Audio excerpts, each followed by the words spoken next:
My name is Greta Thunberg. I am 16 years old. I come from Sweden, and I want you to panic. I want you to act as if the house was on fire. I have said those words before, and a lot of people has explained why that is a bad idea. A great number of politicians have told me that panic never leads to anything good. And I agree. To panic unless you have to is a terrible idea. But when your house is on fire and you want to keep your house from burning to the ground, then that does require some level of panic. Our civilization is so fragile, it is almost like a castle built in the sand. The facade is so beautiful, but the foundations are far from solid. We have been cutting so many corners. Yesterday, the world watched with despair and enormous sorrow how the Notre Dame burnt in Paris. Some buildings are more than just buildings. But the Notre Dame will be rebuilt. I hope that its foundations are strong. I hope that our foundations are even stronger, but I fear they are not. Around the year 2030, 10 years, 259 days and 10 hours away from now, we will be in a position where we set off an irreversible chain reaction that will most likely lead to the end of our civilization as we know it. That is, unless in that time, permanent and unprecedented changes in all aspects of society have taken place, including a reduction of our CO2 emissions by at least 50%. And please note that these calculations are depending on inventions that have not been yet invented at scale. Inventions that are supposed to clear our atmosphere of astronomical amounts of carbon dioxide.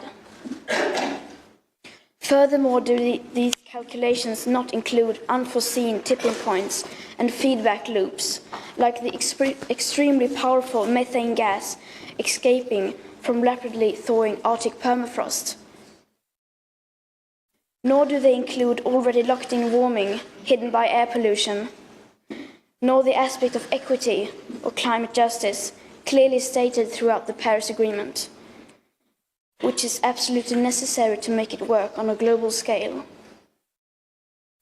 We must also bear in mind that these are just calculations, estimations. That means that these points of no return may occur a bit sooner or later than that. No one can know for sure. We can, however, be certain that they will occur approximately in these time frames, because these calculations are not opinions or wild guesses. These projections are backed up by scientific facts concluded by all nations through the IPCC. Nearly every major national scientific body around the world unreservedly supports the work and findings of the IPCC. We are in the midst of the 6th mass extinction, and the extinction rate is up to 10,000 times faster than what is considered normal, with up to 200 species becoming extinct every single day. Erosion of fertile topsoil, deforestation of our great forests, toxic air pollution, loss of insects and wildlife, the acidification of our oceans. These are all disastrous trends being accelerated by a way of life that we, here in our financially fortunate part of the world, see as our right to simply carry on.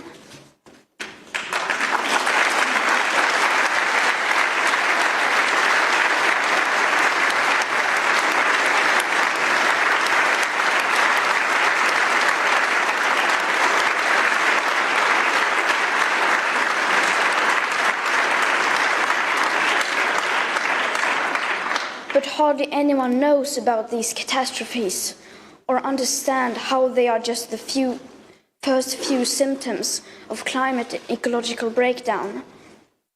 Because how could they? They have not been told.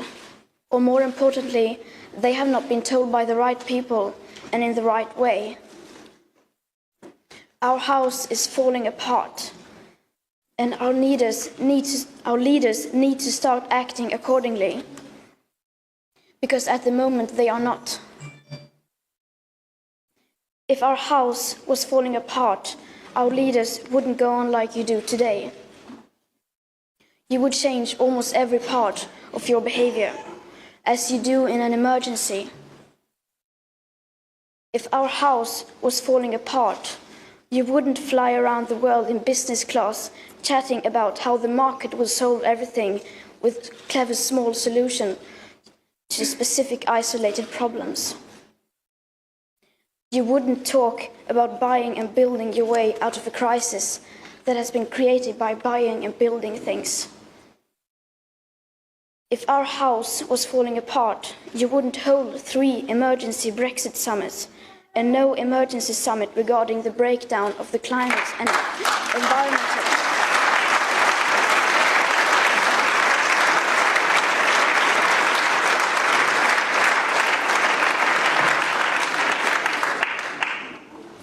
You wouldn't be arguing about phasing out coal in 15 or 11 years. If our house was falling apart, you wouldn't be celebrating that one single nation like Ireland may soon divest from fossil fuels. You wouldn't celebrate that Norway has decided to stop drilling for oil outside the scenic resort of Lofoten Islands, but will continue to drill for oil everywhere else for decades. It's 30 years too late for that kinds of celebrations.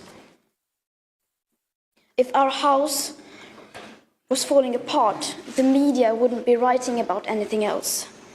The ongoing climate and ecological crisis would make up all the headlines. If our house was falling apart, you wouldn't say that you have the situation under control and place the future living conditions for all species in the hands of inventions that are yet to be invented. And you would not spend all your time as a politician arguing about taxes or Brexit.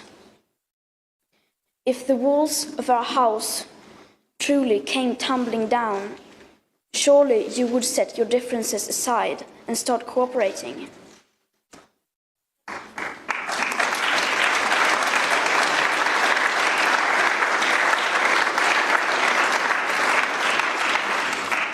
Well, our house is falling apart, and we are rapidly running out of time, and yet basically nothing is happening. Everyone and everything needs to change, so why waste precious time arguing about what and who needs to change first? Everyone and everything has to change, but the bigger your platform, the bigger your responsibility. The bigger your carbon footprint, the bigger your moral duty. When I tell politicians to act now, the most common answer is that they can't do anything drastic because that will be too unpopular among the voters. And they are right, of course, since most people are not even aware of why those changes are required.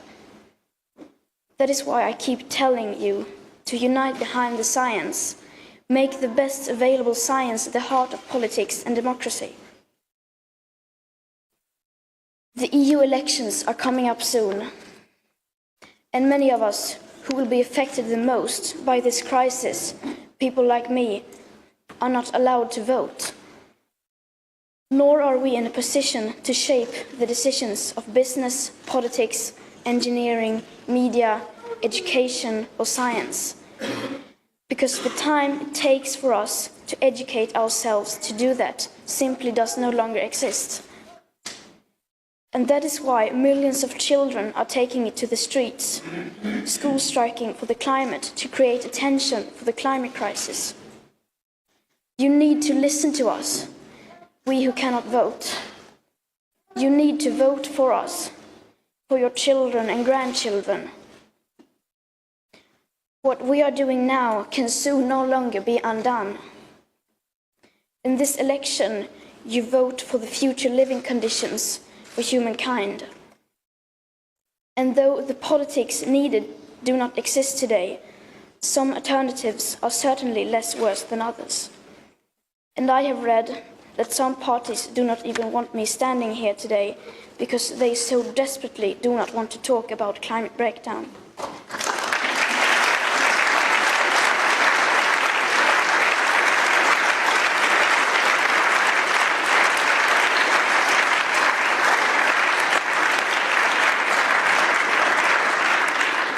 Our house is falling apart. The future, as well as what we have achieved in the past, is literally in your hands now. But it's still not too late to act. It will take a far-reaching vision. It will take courage. It will take a fierce determination to act now, to lay the foundations where we may not know all the details about how to shape the ceiling. In other words, it will take cathedral thinking.